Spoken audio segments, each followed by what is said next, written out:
قریب تشریف لائیں۔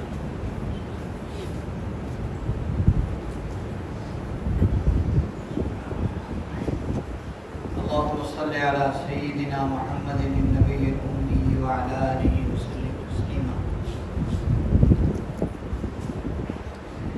نبی کریم صلی اللہ علیہ وسلم نے ہمیں اخلاق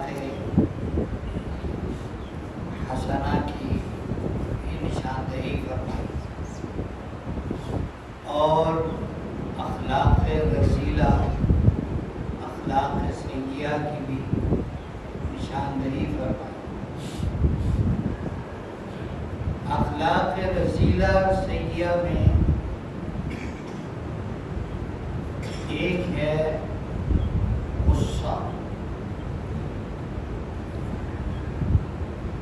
جو بد اخلاقی میں بدترین چیز ہے، بلکہ بد اخلاقی کی جڑ ہے، ماں ہے بد اخلاقی کی۔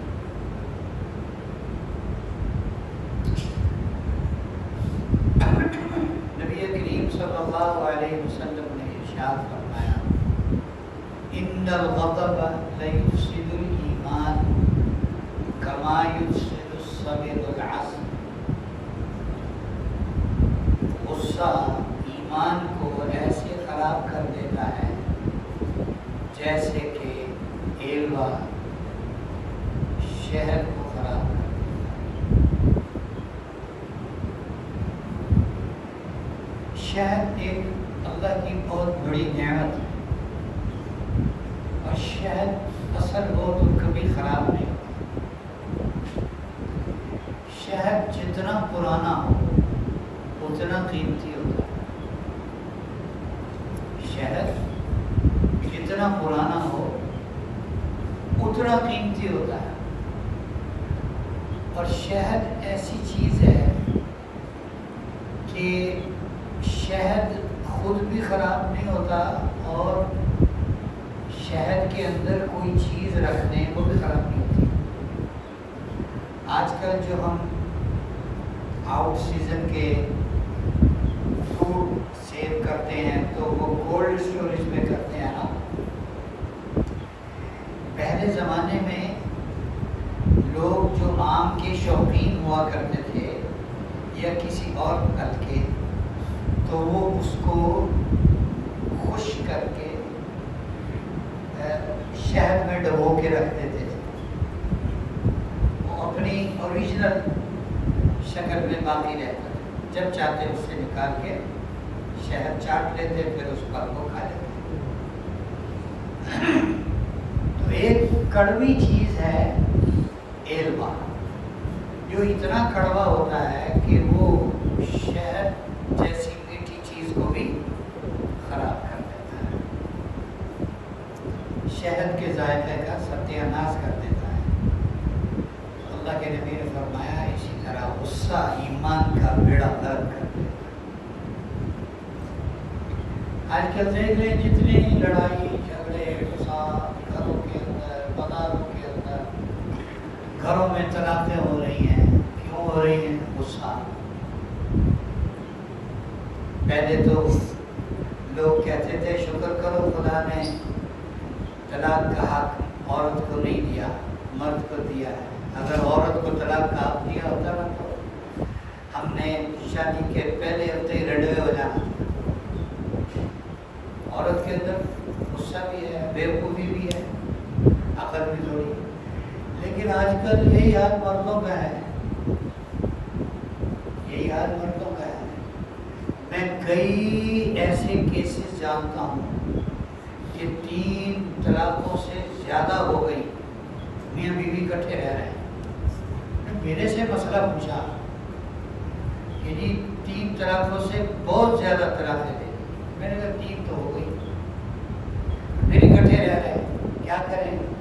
بچے کو لے کے کہاں جاؤ، بچوں کو لے کے کہاں جاؤ؟ تو قرب قیامت کی علامات میں سے ہے کہ میاں بیوی حرام کاری کریں گے۔ وہ کیسے کریں گے؟ کہ طلاق دے دی ہوگی اور انہی وجوہات کی بنیاد پر اکٹھے رہیں گے۔ بچوں کا کیا کریں، کیا کریں؟ آپ کے نزدیک اللہ کے حکم کا کوئی اعتبار نہیں، آپ بچوں کا ہے، اللہ کا حکم بھاڑ میں گیا، ایسے ہی ہے نا بچوں کے لیے۔ تو جو ان کو اکٹھا رکھنے کا ذریعہ بن رہا ہے وہ اس کا ذمہ دار ہے۔ آج کل تو نوجوانوں کو اللہ معاف کرے پتہ نہیں کیا ہو گیا ہے، اتنا غصہ، چھوٹے چھوٹے بچے، لڑائی ہوئی اور جناب ان کے پاس پتہ نہیں کہاں سے پستول لگے ہوتے ہیں اور ٹھپ ٹھپ ٹھپ ٹھپ ٹھپ، نہ ماں باپ کی توجہ ہے ان کی تربیت کی طرف اور نہ ان کی اپنی توجہ ہے تربیت کی طرف۔ حضور صلی اللہ علیہ وسلم نے غصے سے منع فرمایا، غصے سے منع فرمایا۔ جب تک اللہ کی ذات کا ڈر نہیں ہوگا نا دل میں، تب تک یہ چیزیں نہیں رکتی۔ نہیں تو حکومت نے تو بڑے بڑے کام کیے، پولیس بھی ہے، آگے اس پولیس میں کتنے محکمے، ابھی ایک نیا محکمہ بنا ہے، کیا نام ہے اس کا، CCD، اب اس سے جرائم رک گئے۔ پچھلے دنوں اخبار میں خبر آئی 17-18 سال کا ایک لڑکا، اس کی لڑائی ہوئی کہیں تو وہ کلاشنکوف لے کر آ گیا اور اس کو خیر پکڑ لیا لوگوں نے، اس کے باپ کو بلایا، وہ مزدور آدمی بیچارہ، وہ کہتا میری تو اتنی تنخواہ نہیں ہے، مجھے نہیں پتا کہ اس نے یہ کہاں سے خریدا ہے، کیسے خریدا ہے۔ اب خدا جانے کلاشنکوف کتنے ہزار کی آتی ہے، کتنے لاکھ کی آتی ہے، کیا ہے، کہاں سے ملتی ہے، کیسے ملتی ہے، اتنی عام اور ہر کسی کو ملنے لگ گئی ہے کہ 17-18 سال کے لڑکے کے پاس جو ہے اور وہ اس کو جہاں چاہے استعمال کرتے ہیں۔ ذرا غصہ آیا وہ بھائی، شریعت نے تو اسلحہ ساتھ رکھنے کا بھی ادب سکھایا ہے۔ اسلحہ تو دور کی بات ہے، اسلحہ تو دور کی بات ہے، حضور صلی اللہ علیہ وسلم نے فرمایا کسی نے کوئی لوہے کی نوک دار چیز کسی کی طرف یوں کی اس پر بھی پکڑا ہے، لوہے کی نوک دار چیز کسی کی طرف یوں کرنی وہ منع ہے۔ چھری ہم پکڑاتے ہیں نا تو وہ دستے سے پکڑ کے وہ پکڑانا منع ہے کہ چھری سامنے ہو، وہ اس طرح پکڑانا بھی منع ہے، غیر شرعی ہے کہ الٹی سائڈ دو اس کو، کہ دستی اس کے ہاتھ میں جائے، ایسے نہ ہو کہ وہ تیزی سے ہاتھ بڑھائے، نوک اس کو لگ جائے، دھار اس کو لگ جائے، اس کو چوٹ آ جائے۔ تو غصے پر کنٹرول کرنا، غصے پر کنٹرول کرنا، چاہے آپ کے سامنے ایک مجرم ہے، چاہے آپ کے سامنے ایک مجرم ہے، اس پر بھی، اس کے سامنے بھی غصے پر کنٹرول کرنا۔ بھئی اصل تو وہی ہوگا غصے پر کنٹرول۔ والے لوگ کہتے ہیں او جی جب ہم جرم دیکھ لیتے ہیں، جب ہم مجرم دیکھ لیتے ہیں، پھر ہم سے رہا نہیں جاتا۔ پھر آپ سے کہاں رہا جاتا ہے، آپ سے کہاں رہا جاتا ہے، کہاں رہا جاتا ہے؟ جس نے جرم نہیں کیا وہاں رہا جاتا ہے، وہاں تو غصہ آئے گا کس کو؟ میرے پاگل کو غصہ آئے گا؟ کوئی غصہ تو کہاں آتا ہے؟ جہاں جرم ہو، جہاں مجرم ہو۔ اپنے آپ کو کنٹرول بھی کہاں کرنا ہے؟ اسی جگہ پر کنٹرول کرنا۔ موسیٰ علیہ السلام کی شیطان سے ملاقات ہوئی۔ موسیٰ علیہ السلام نے کہا یار تو نے کیا پوری ساری دنیا کو تو نے تنگ کیا ہوا ہے، توبہ کر لے یار، معافی مانگ لے اللہ سے، بندے کا پتر بن۔ اس نے کہا میں تیار، میں تیار۔ موسیٰ علیہ السلام بڑا خوش ہوئے کہ یار سارے رنڈی رونا ختم، اب سب ٹھیک ہو جائے گی۔ کوئی ٹور پہ گیا, اللہ تعالیٰ سے بات چیت فرمائی, اللہ تعالیٰ سے کہا جی وہ توبہ کے لیے تیار ہے. اللہ تعالیٰ نے فرمایا موسیٰ وہ توبہ نہیں کرے گا. اب موسیٰ علیہ السلام اس سے فیس ٹو فیس مل کے آئے تھے تو وہ کیفیت غالب تھی. تو موسیٰ علیہ السلام کہنے لگے اللہ پاک میں اس سے مل کے آیا ہوں, وہ خود کہہ رہا ہے. اللہ پاک کہہ رہے نہیں نہیں کرنی تو یا اللہ میں اور مل کے آیا, میں ادھر گل کی تھی. تو اللہ تعالیٰ نے فرمایا اچھا ٹھیک ہے, اگر وہ توبہ چاہتا ہے اس سے کہو جا کے آدم کی قبر کو سجدہ کر دے, جا کے آدم کی قبر پہ سجدہ کر دے. موسیٰ علیہ السلام بڑا خوش کہ لو یہ کام بن گیا. اس کو جا کے کہا تو وہ بدبخت پھر الٹا ہو گیا, کہنے لگا لے جدو جینا سی ادھر سے کتا نہیں من مار گیا وہ کرا سے ایسا کتا ہو سکتا, نہیں کروں گا سجدہ, نہیں کیا. موسیٰ علیہ السلام نے کہا بڑا بدماش ہے, بڑا خبیث ہے, میں نے تیرے لیے اتنی محنت کی, اتنی ایفرٹ کی, اللہ تعالیٰ کے پاس گیا, میں نے جرا کی تیرے لیے, اللہ تعالیٰ سے گفتگو کی, بڑا نکما ہے, بڑا برا بلا تھا. واپس جانے لگے تو کہا روکیے, آپ نے میرے ساتھ اچھائی کی, میں بھی آپ کے ساتھ ایک اچھائی کرتا ہوں.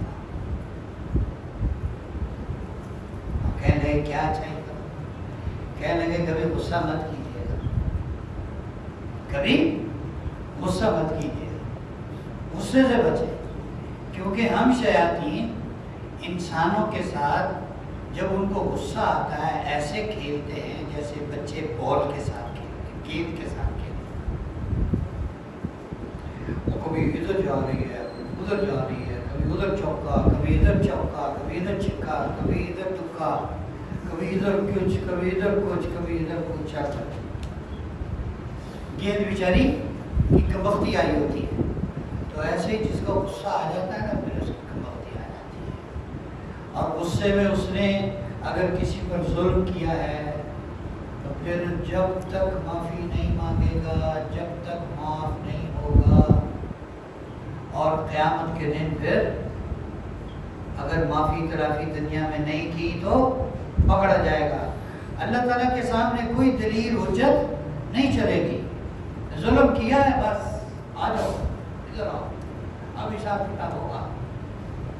ابھی جی فلان نے کہا تھا, فلان نے کہا تھا, یہ تھا, وہ تھا, فلان تھا,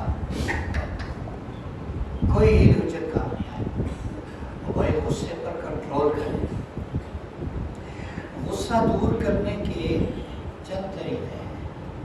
جب غصہ آئے تو اعوذ باللہ من الشیطان الرجیم پڑھیں, جب غصہ آئے تو درود شریف پڑھیں, جب غصہ آئے تو لا حول ولا قوت الا باللہ پڑھیں, جب غصہ آئے تو وضو کر لیں, جب غصہ آئے کھڑے ہیں, کھڑے ہوئے غصہ آیا بیٹھ جائیں, بیٹھے ہوئے غصہ آیا ہے تو ذرا لیٹ جائیں.